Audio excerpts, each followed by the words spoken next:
Hi everyone, welcome to a bonus video, part of the extended series on my channel. You all know that the 5-minute news is the main content on the channel on a daily basis, but now and again I do record extended videos where we go more in depth and in detail about certain subjects, certain storylines and things like that regarding Chelsea. This is primarily going to be focusing on the latest Chelsea transfer news in a bit more depth, just to give you a bit more of a feel for the way that I think about these rumours that we're reading and we're reporting on every single day. In the 5-minute news, it's quick fire updates, as you know, and what you're used to. This is just a bit more of a chance for me to waffle on a bit about what I believe these players have got when it comes to Chelsea. Whether or not we want to sign them or not, it's going to be totally unedited, uncut. I'm not going to bother with anything to do with that. It's just a raw video out to you guys. And yeah, so this is basically what it's going to be. And we're going to start off with a situation that could evolve in the next few days regarding the coronavirus, which was reported on my 5-minute news update today. Now, think coronavirus, think of the pandemic, the global pandemic, and the effect it's had on the world, on many families, but on everybody living their day-to-day lives. We obviously send our condolences to every single person that's either been affected by coronavirus or have lost people through the coronavirus. But we have to distance ourselves from that and focus on the football, because that's what I do. That's what the channel is all about. And when it comes to the football, imagine how it's going to look if this eventually calms down. We hope it will sooner rather than later, touch wood and all that. But imagine if this then calms down and then football is then deemed as being safe to return and the players can get back and they get the season finished, and then we move into the summer transfer window. What's it going to look like if these clubs go out and spend 50, 60, 70, 80, 90, 100 million, even more so in some cases for certain players? How's that going to look to the rest of the world who are trying to recover from the pandemic?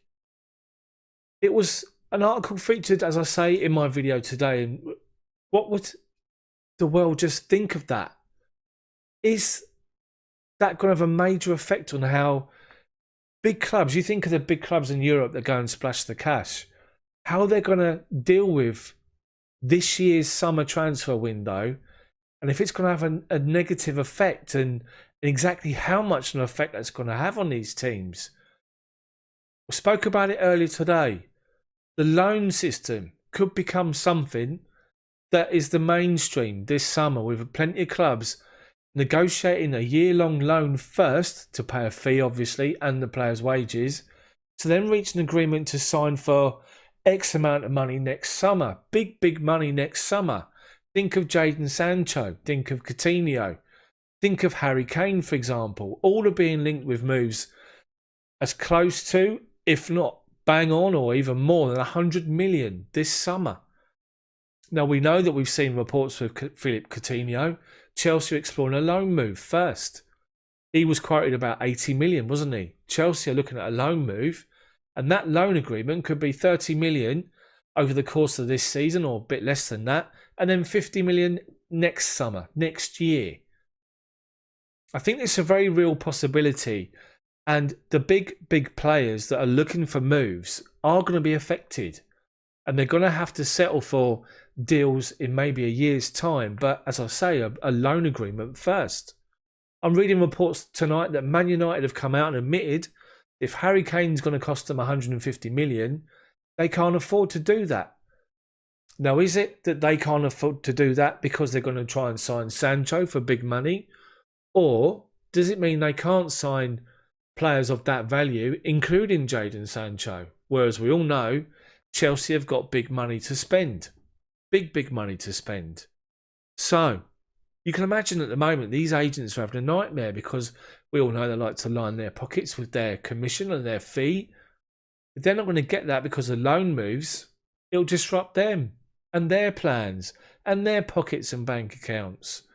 Think of the other players at the moment that are being linked with big moves, and some of them the free transfers. For example, our own players, the likes of Pedro and Willian, they wouldn't be affected. obviously, because they're free transfers. And also another one linked with us, Dries Mertens.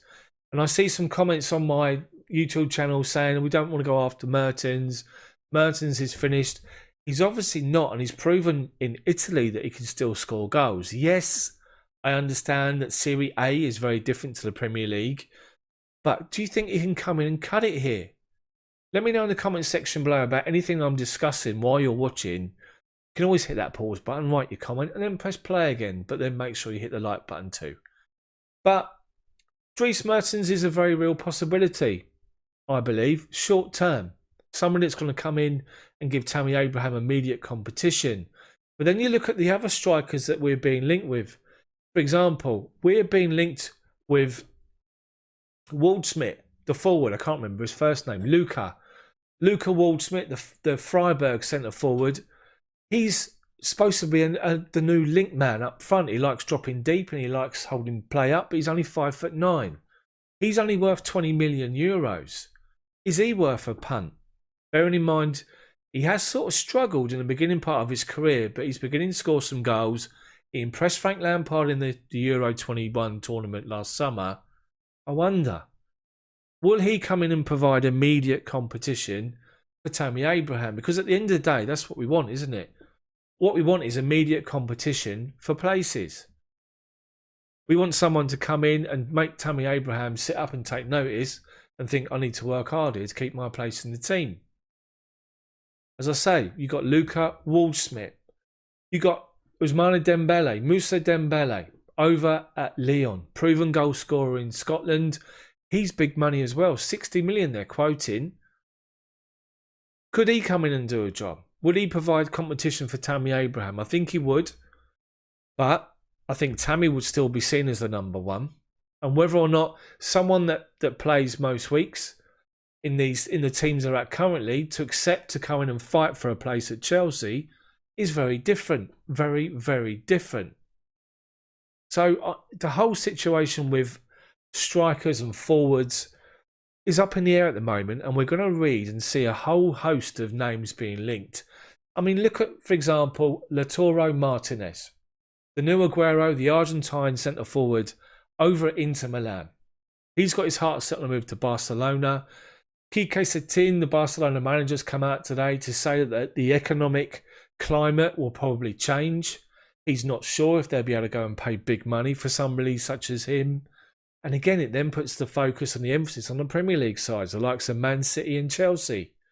Big, big money again. Martinez, for me, would bring competition straight away for Tammy. How would Tammy Abraham react to that? Would he take kindly to it? Would he be willing to battle for his place in the team? What happens if he loses it to Martinez and Martinez starts scoring?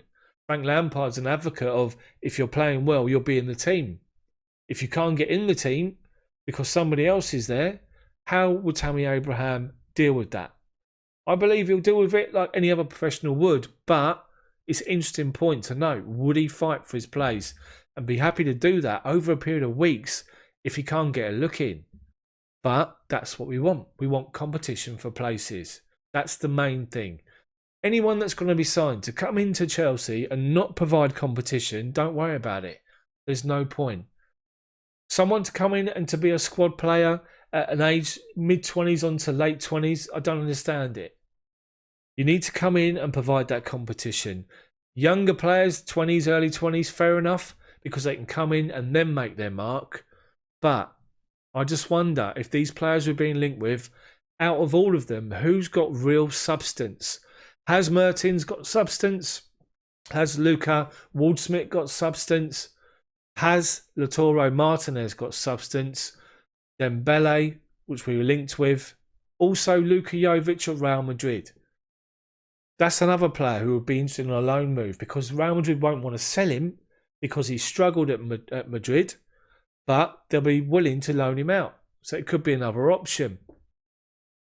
What about Philippe Coutinho? Where do you guys stand on Philippe Coutinho and the current situation regarding the speculation and him?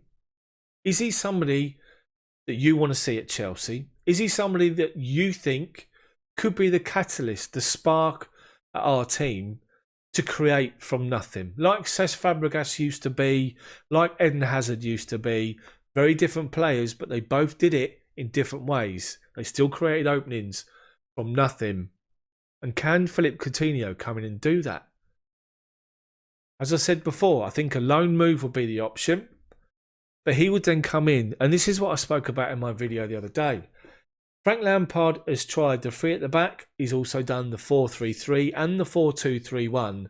And the 4-3-2-1, or the 4-2-3-1, sorry, goes with a number 10. Think of that competition for that place. Mason Mount, Philippe Coutinho, Ross Barkley, for example, if Coutinho comes in. If Willian stays, if he signs a 2-year deal, he can play in the number 10. Hakim Ziyech can play number 10. Christian Pulisic can play number 10. They're all flexible and adaptable players. The only player that really, in the attacking final third, that isn't really that adaptable to play as a number 10 is Callum Hudson-Odoi currently. So, would that force Frank Lampard's hand? Would he think, I need an out-and-out winger because I've got these options of these players that can come in and play number 10? Or does he think I'm going to go after Jadon Sancho, who's an out-and-out winger? I guess it's all up in the air. It's all up in the air at the minute, and we just have to wait and see what's going to happen. But I just want to flick back to the striker situation once more, because doing this uncut, unedited, has popped into my head. Olivier Giroud. He's about to sign a 2-year contract to Inter Milan to link up with Antonio Conte, who, let's not forget, brought him to Chelsea in the first place. And you have to wonder, he's 33, so Chelsea have got this standpoint where they'll give a 1-year rolling contract. Players that are 30, 31, it's different. When you're 33, to want a 2-year deal take to 35, as a striker, it's a bit of a different situation. But Giroud gives Chelsea that alternative option up front. The big man, someone that can hold the ball up and bring others into play. We've seen him do it time and time again. And if we lose Giroud and we lose Michy Batshuayi and we got Tammy Abraham, then who else out there could come in and do that job? Who could offer us the alternative? Somebody that isn't as mobile as Abraham, someone that's not looking to run down the channels all the time, but someone to say, give the ball to me, I'll hold it up and I'll lay it off. I mentioned the other day Alexander Mitrovic from Fulham. Think of him. Think of the effect he has up front and how he bullies defenders. He's not a patch on Diego Costa or Didier Drogba, but he's someone that does it. And there's not a lot of people in our game that do that. And you have to take notice of things like that, because if we're playing a certain way and it doesn't work, if teams are sitting deep, if teams are they're putting 5 across the back. Hold on, just need a bit of sip. We're getting a bit of a dry throat. So if these teams are sitting defensive against Chelsea and we can't break them down, then you need alternative options. You need something different. And that's what Giroud has given us. And we saw it the last few games that we've played before everything was postponed. Again, he's 33. I can see Chelsea only giving him 1-year contract, and I can see him turning it down.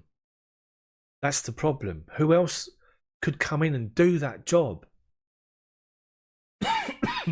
Excuse me. As I said, uncut, unedited, raw, waffling, but we're going to get there.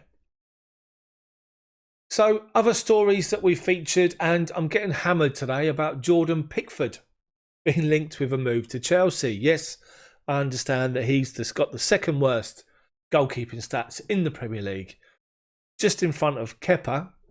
But Chelsea's had a bad season defensively, and Everton haven't been great either, have they? They really haven't. But think about Jordan Pickford when he played for England in the World Cup. Think about, at times, some of the remarkable, outstanding saves that he just comes up with out of the blue. If you put him in front of a back 4 or a back 5 or back 3 that are solid, and I believe Chelsea will be more solid next season, a year on with these players. The players that we got now, the 4 centre-backs, I don't have a problem with any of them. I think the 4 of them give each other the right competition for places. Rudiger, Christensen, Zuma and Tomori. A year down the line, they're going to be better, be more solid. So why not put Jordan Pickford there? He'll bolster the English contingent. But you've got links with Gianluigi Donnarumma at AC Milan. Jan Oblak will cost mega money. You're not going to be able to sign him. Andre Onana, he's an ex-Barcelona player. And you can imagine if Ajax are going to sell him, Barcelona's got first refusal.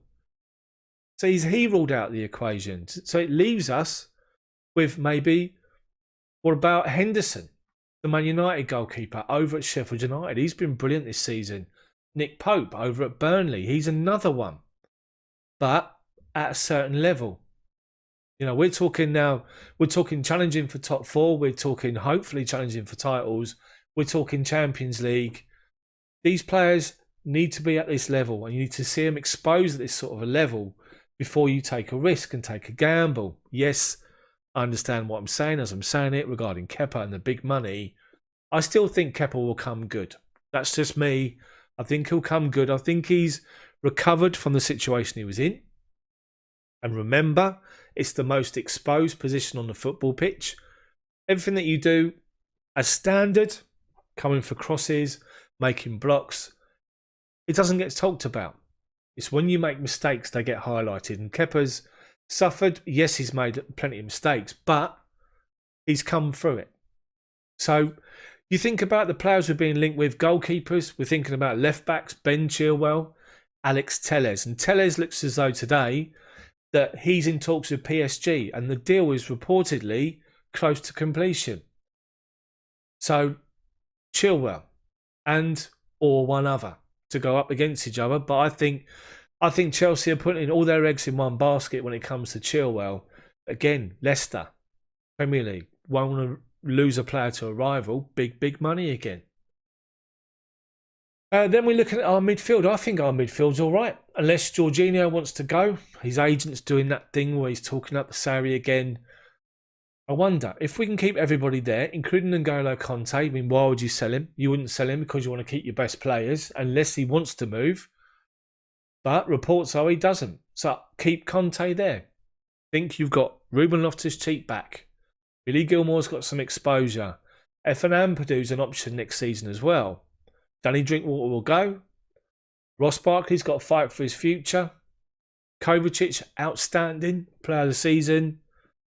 You know, and Jorginho. So we've still got plenty of options in midfield. I don't see that being an issue. I can't see us signing anybody there. But it's the attacking areas in particular where we want to go. A wide man or a number 10 or both. And a striker. That's just my take on the situation, on the stories the last few days. Uncut, unedited, no big productions. It takes ages. Just want to do this video to get my message across and hopefully explain where I'm coming from a bit more on the stories that you see featured on my main channel, the 5-Minute Chelsea News Update. Make sure you check out today's video, which you can see linked here, and subscribed to the channel and check out the playlist. And thank you so much, guys, for watching. Thank you for all your support. Like the video for me. Subscribe to the channel. See you all tomorrow.